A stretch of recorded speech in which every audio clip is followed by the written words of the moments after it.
insignia sa master list ay iisa. Sa'yo, ibigay mo sa akin, alam mo kung nasaan, kunin mo. Sinundan ni Gab si Tomas habang tinititigan lang ng binata yung kuya niya sa di kalayuan. Nainis na sinabi ni Gab na napaka-weird talaga ni Tomas dahil tingin lang siya ng tingin sa kuya niya pero ayaw niyang lumapit kaya agad niyang tinext at tinanong niya kung nasaan ang binata. Nagulat naman si Tomas nang may na-receive siyang text mula kay Gab kaya sinad niyang nasa mo lang ito at nagpapalamig. Kaya naman napatawa si Gab na agad niyang tinanong kung gusto niya ng tinapay kaya mas lalong naguluhan si Tomas at pagtingin niya sa bakery ay andoon na si Gab na kinakawayan siyang pumunta na siya doon.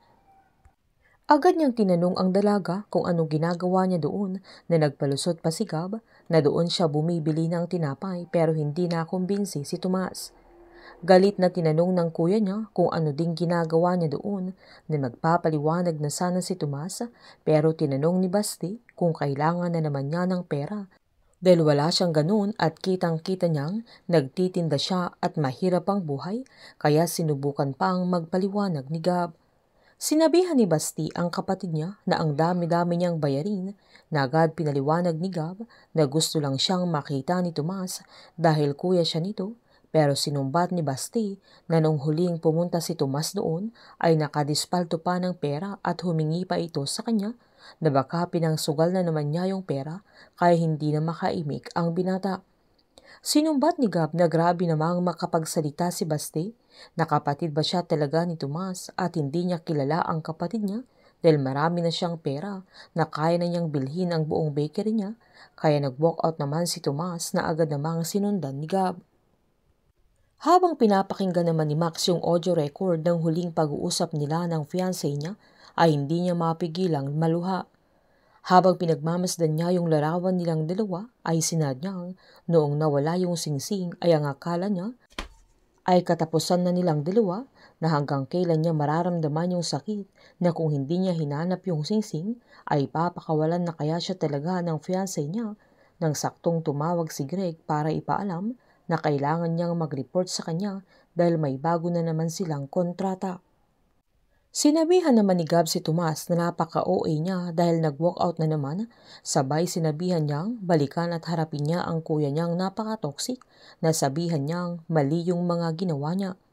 Sinumbat naman ni Tomas na bakit siya nangingialam, sabay tinanong niya kung sinong nagsabi sa kanya na kausapin niya yung kapatid niya.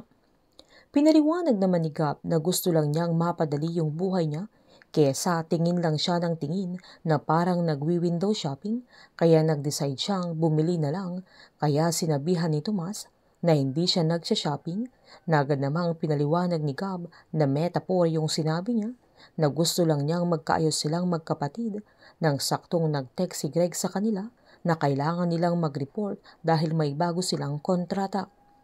Sinabihan ni Tomas ang dalaga na huwag siyang mangingialam at huwag siyang pakialamera na agad namang nagsorry ang dalaga na nakialam siya dahil ang alam niya ay nahihiya lang ito nang akala niya ay magiging happy reunion silang magkapatid na hindi niya alam na ganun pala ang ugali ng kapatid niya at gusto lang sana niyang mag-quits na sila dahil sa nangyari kay Buddy.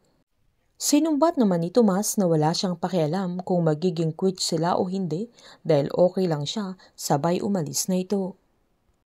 Pasigaw namang sinabihan ni Gab na hindi niya kasalanan kung ganun ang ugali ng kapatid niya at nagmana din siya sa kanya. Habang pinuntahan naman ni JB ang daddy niya na agad niyang sinabi na yung tato niya at yung insensya sa master list ng mga eskalera ay iisa kaya natahimik ang dating general. Sabay tinanong pa ni JB kung sino ang sinusundan ng mga taong pumunta sa bahay nila kung ang daddy niya o siya mismo.